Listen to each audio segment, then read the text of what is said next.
नमस्कार, मेरा नाम ज्योति विग है। मैं मां Sharda Vidyapeeth school managed by Noble foundation branch Bihari colony की अध्यापिका हूँ।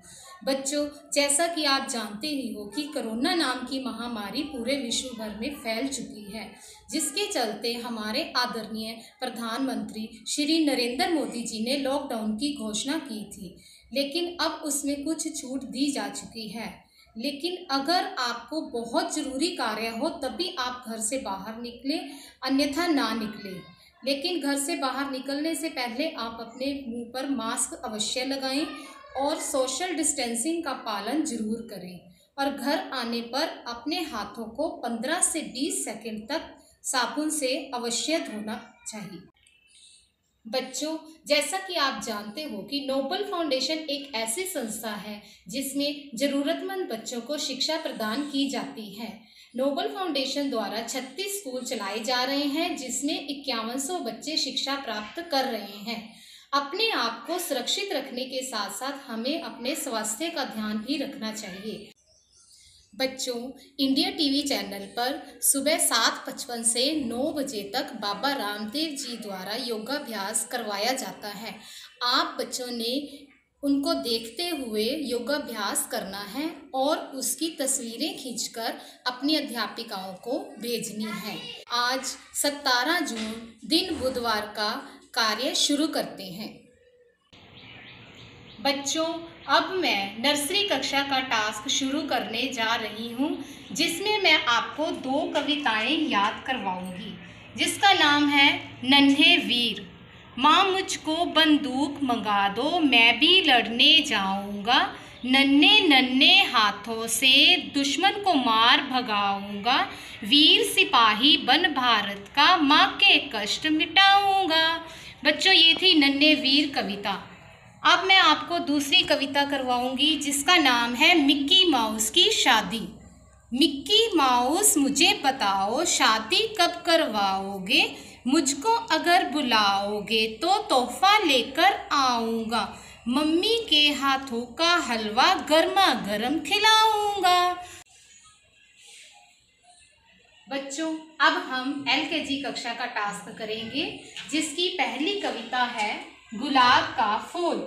मैं गुलाब का फूल बनूंगा, मधुर मधुर मुस्काऊंगा, पास मेरे जो तितली आए उसको दोस्त बनाऊंगा। अब दूसरी कविता का नाम है गाजर और टमाटर। बच्चों खाओ कच्ची गाजर, नींबू खीरा और टमाटर, लाल लाल तुम बन जाओगे, सुंदर बच्चे कहलाओगे। बच्चों, ये दोनों कविताएं आपने अच्छे से याद करनी है। बच्चों, अब मैं UKG कक्षा के बच्चों को आज का टास्क करवाने जा रही हूँ, जिसमें है 2 कविताएं, मेरी कामना और विनय। पहली है मेरी कामना।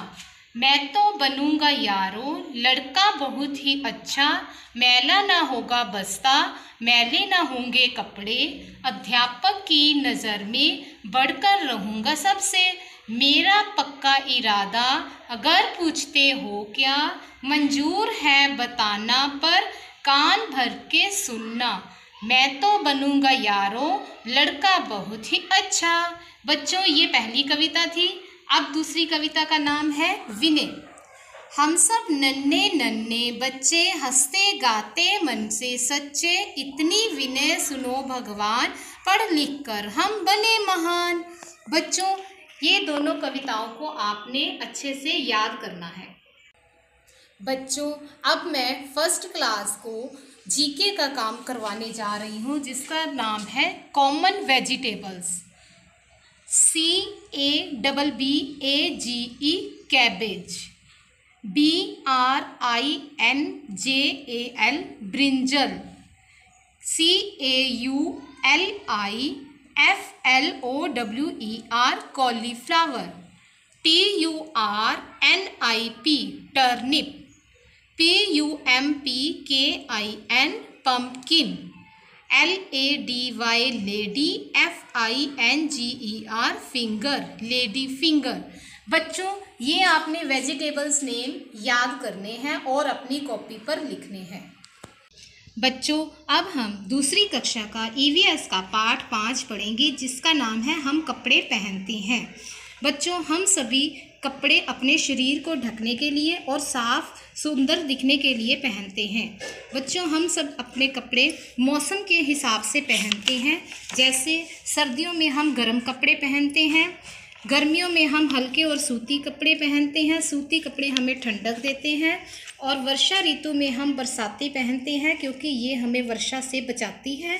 और कुछ लोग अपने काम के अनुसार कपड़े पहनते हैं, जैसे डाकिया, डॉक्टर, पुलिसमैन, सिपाही आदि। और कुछ विशेष कपड़े हम अपने विशेष अवसरों पर पहनते हैं, जैसे शादी, जन्मदिन आदि पर। बच्चों, इस पाठ का अभ्यास कार्य आपने अपनी कॉपी पर PDF फाइल में से देखकर लिखना है, जो आपको भेज दी जाएगी। बच्चों, अब हम कक्षा तीसरी का EVS का पाठ 4 करेंगे, जिसका नाम है भोजन जो हम खाते हैं। बच्चों, भोजन हमारे शरीर के लिए बहुत ज़रूरी होता है। हम भोजन के बिना जीवित नहीं रह सकते। भोजन हमारी बढ़ने में सहायता करता है और हमारे शरीर को स्वस्थ व मजबूत बनाता है। भोजन के मुख्य रूप से 2 स्रोत होते हैं। भोजन हमें 2 चीज़ों से प्राप्त होता है, पौधों से और पशुओं से। पौधों से जो हमें भोजन प्राप्त होता है उसको हम कहते हैं गेहूँ, फल, सब्जियां आदि। ये हमें पौधों से प्राप्त होती हैं। और पशुओं से प्राप्त होने वाला भोजन है दूध, अंडे, मांस, मछली आदि। भोजन के 3 वर्ग होते हैं। भोजन को हम 3 वर्गों में बांटते हैं। पहला वर्ग है ऊर्जा देने वाला भोजन। ऊर्जा देने वाला भोजन काम करने के लिए और खेलने के लिए हमें शक्ति देता है, जैसे घी, मक्खन, चीनी, चावल आदि। दूसरा है शरीर निर्माण करने वाला भोजन। शरीर निर्माण करने वाला भोजन हमारी बढ़ने में सहायता करता है, और वो भोजन होता है दालें, मांस, अंडे, दूध, मछली आदि।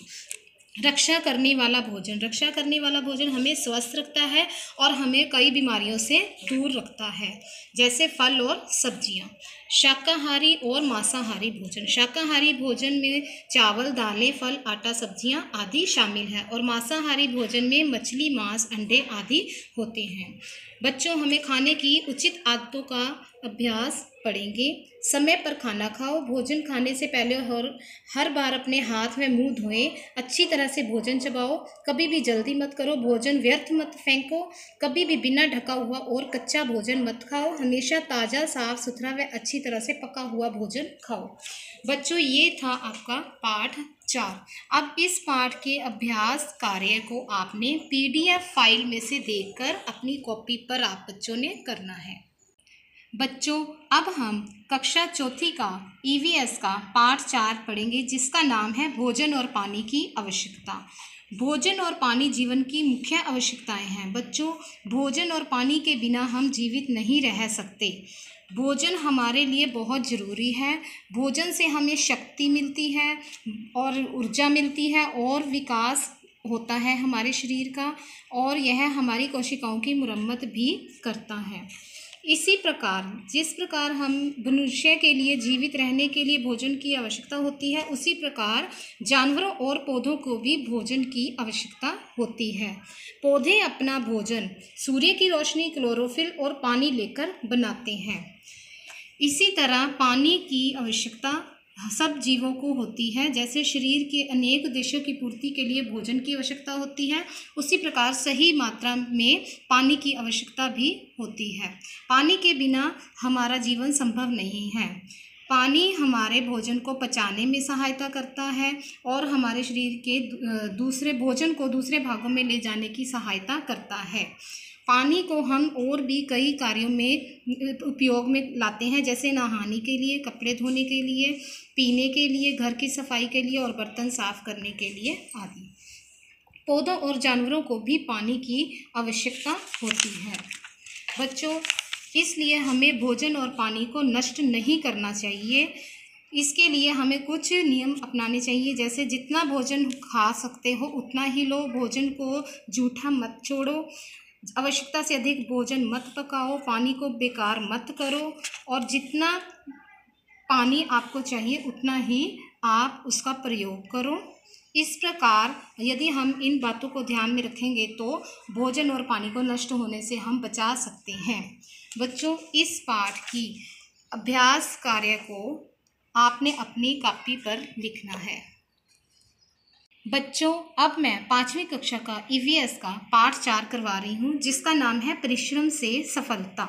बच्चों, खेलें हमारे शरीर के लिए बहुत ज़रूरी होती हैं। इससे हमारे शरीर का विकास होता है। खेलों के नाम बताऊंगी: साइकिलिंग, क्रिकेट, हॉकी, बैडमिंटन, तैराकी और फुटबॉल।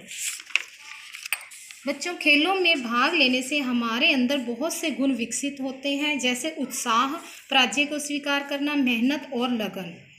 कुछ खेलें हम टीम में भी खेलते हैं, जैसे मेल मिलाप, सहयोग और तालमेल आदि। बच्चों, विद्यालय के बाद ब्लॉक, फिर जिला और प्रांतीय स्तर की खेल होती है। प्रांत के बाद राष्ट्रीय स्तर और फिर अंतर्राष्ट्रीय स्तर होता है। कुछ समय से विलक्षण प्रतिभा वाले लोगों के लिए भी कुछ खेल प्रतियोगिताओं का आयोजन किया जाने लगा है, जिनमें वे अपनी प्रतिभा का प्रदर्शन करते हैं। इससे उनमें आत्मविश्वास पैदा होता है और पैरा ओलंपिक इसी प्रकार की खेलों का आयोजन होता है। बच्चों, ये पीटी उषा का चित्र है। पीटी उषा एक अंतर्राष्ट्रीय धाविका है। इनको उड़न परी के नाम से भी जाना जाता है। कर्नम मल्लेश्वरी ओलंपिक खेलों में भारोत्तोलन में पदक हासिल करने वाली पहली भारतीय महिला है।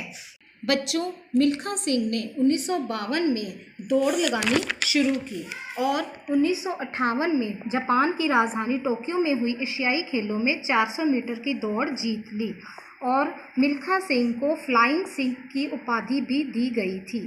प्यारे बच्चों, केवल खेलों में ही नहीं, निरंतर तथा अथक परिश्रम जीवन के हर क्षेत्र में सफलता का रहस्य है। बच्चों, इस पाठ का अभ्यास कार्य आपने PDF फाइल में से देखकर अपनी कॉपी पर करना है। अंत में मैं IRS chief commissioner income tax Ludhiana Shri Vinay Kumar Jha sir ji का बहुत बहुत धन्यवाद करती हूँ, जिनके आशीर्वाद से नोबल फाउंडेशन आज काफ़ी ऊंचाइयों को छू रहा है। इसके साथ मैं नोबल फाउंडेशन के फाउंडर श्री राजेंद्र शर्मा सर जी का भी बहुत बहुत धन्यवाद करती हूँ। जय हिंद।